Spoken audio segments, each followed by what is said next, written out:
గురించి ఎక్కడ చెప్పుకుంటాను. మరి ఏం తీసుకుని వెళ్తావు? ఏ ముఖం పెట్టుకుని ఆయన ముందు నువ్వు కూర్చుంటావు? అసలు నీ జీవితంలో ఏ ఆచరణ ఉందని అంత ధైర్యంతో ఉన్నావు? తాత్కాలికమైనటువంటి జీవితం తెలుసా?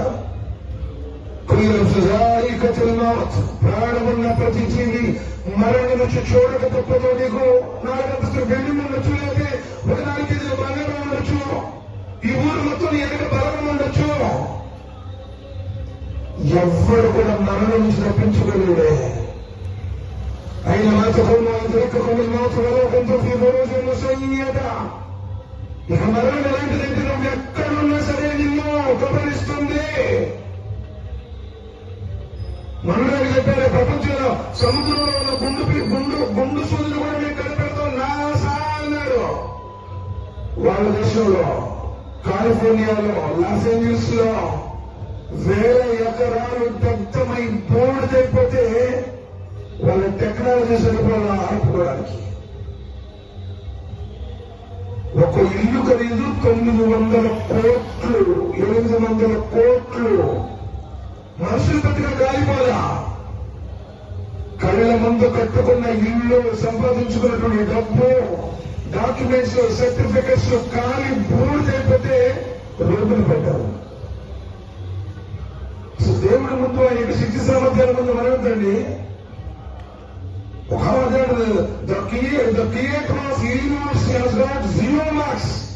అసలు దేవుడే లేడు, ఆయన 0 మార్కుల విషయమే ఉంది. 3 రోజుల తర్వాత పడింది 0. సోదరుల జ్ఞానంతో ఆలోచించండి. ఇస్లాం మతం కాదు, జీవన విధానం. అలాంటి ముస్లింలు ఎవరు మసీదులో ఉండేవాడు కాదు. ఆకాశాన్ని ఆధారాలు కొండలో పెట్టిన వాడు దిగవని ఆమోదించారోనా? ఆకాశాన్ని ఆధారాలు కొండ నిలబెట్టినటువంటి వాడు ఒకదాని మీద ఒకటి, ఒకదాని మీద ఒకటి, ఒకదాని మీద ఒకటి 7 ఆకాశాలు. అల్లది కలక సభ్యాసమే ఆలోచించేదాక కావాలంటే చూడు, నిర్మలమైనటువంటి ఆకాశానికి ఎక్కడ ఏదైనా ఆధారం ఉందా? ఎప్పుడైనా ఆలోచించావా? 1,000 కోట్ల కిలోమీటర్ల దూరంలో ఉన్నటువంటి నక్షత్రాలను వెలుగుమంటూ ప్రకాశింపజేస్తున్నటువంటి వాడెవడు? ఎవరు సూర్యుడికి, చంద్రుడికి ఇంధనం అందిస్తున్నటువంటి వాడు, వాటిని ప్రకాశింపజేస్తున్నటువంటి వాడు. ప్రకృతి తనంతట తాను రాదు కూడా. ఈ ప్రకృతిని ఎవరైతే సృష్టించాడో ఆ సృష్టికర్తలు కూడా ఉంటుంది అలా.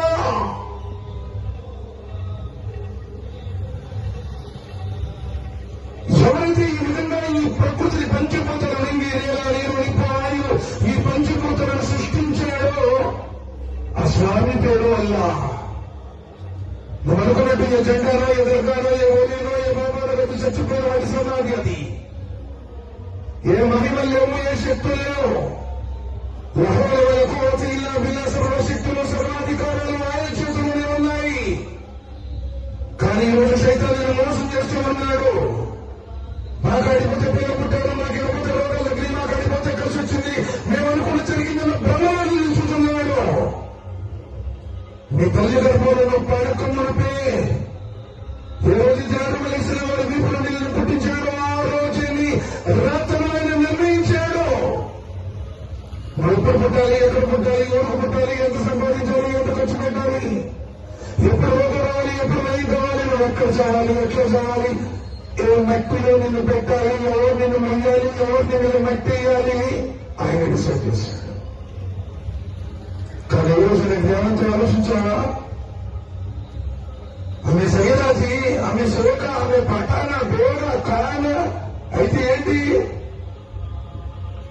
ఇంటి పేరుంటే ఏంటి?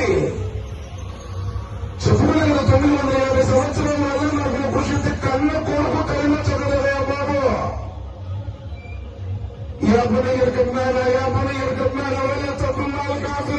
కుమారుడు వచ్చి పడవని ఏడ్చి అడిగాడు యూనుస్. చదవని రానన్నాడు. పండికి కూర్చుంటాయో ప్రాణం మునిగిపోయిందా అన్నాడు. కాలసారి ఇలా జబర్యాసిములు మాయి పండిక్కుతాను అన్నాడు. ఎంత చెప్పినా వెళ్ళావు. బైనహుముల్ మౌత్ ఫకాన మినల్ ముగ్రకీన్. ఒకే కెరకం వచ్చింది, కొండను కొట్టింది, కొండ కూడా మునిగిపోయింది. కళ్ళ ముందు కన్న కొడుకు జల సమాధైపోయాడు. 950 సంవత్సరాలు చెప్పిన ప్రవక్త. మరి అంత పెద్ద ప్రవక్తే ఉల్లాసం, పెద్ద పెద్ద పెద్ద ప్రవక్తలలో ఇస్లాం పెద్ద ప్రవక్త. కన్న కొడుకు నమ్మలేదు, కట్టుకున్న భార్య నమ్మలేదు. ఈ రోజు నువ్వు నమ్మావా? ఇన్ని సంవత్సరాలు వచ్చిన నీలో మార్పు వచ్చిందా? 60 సంవత్సరాలు 50 సంవత్సరాలు భయపడ్డాయి. నల్లబెట్టుకుని మొత్తం నిలబెల మనిషిపోతే తెల్లగా వచ్చినాయి, మోకాళ్ళ నొప్పులు వచ్చినాయి, నడుము నొప్పులు వచ్చినాయి, బీపీలు వచ్చినాయి, షుగర్లు వచ్చినాయి. ఇప్పుడు నువ్వు మారావా? ఇందులో పిల్లలే మారుతారు. నువ్వు కరెక్ట్ గా ఉంటే, ఇప్పుడు ప్రశ్నలు కరెక్ట్ గా ఉంటే గమనించేది. నువ్వే నిలబోతే, నువ్వే శరీరం కొట్టేస్తే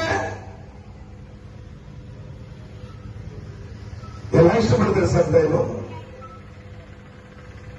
ఏదో తాత్కాలికంగా కంపల్సరీగా వెళ్తున్నాం, వస్తూ ఉన్నాం, పోతున్నాం అంతా. ఒక రోజు మనం కూడా పదవి తీసుకుని వెళ్ళిపెడతారు. ఆ సమాజంలో పూడ్చి వేసిన తర్వాత ఎవరైనా ఇల్లు కాపాడేది? అక్కడ లైట్లలో, ఫ్యాన్లలో, పొరుపులలో, తోడులలో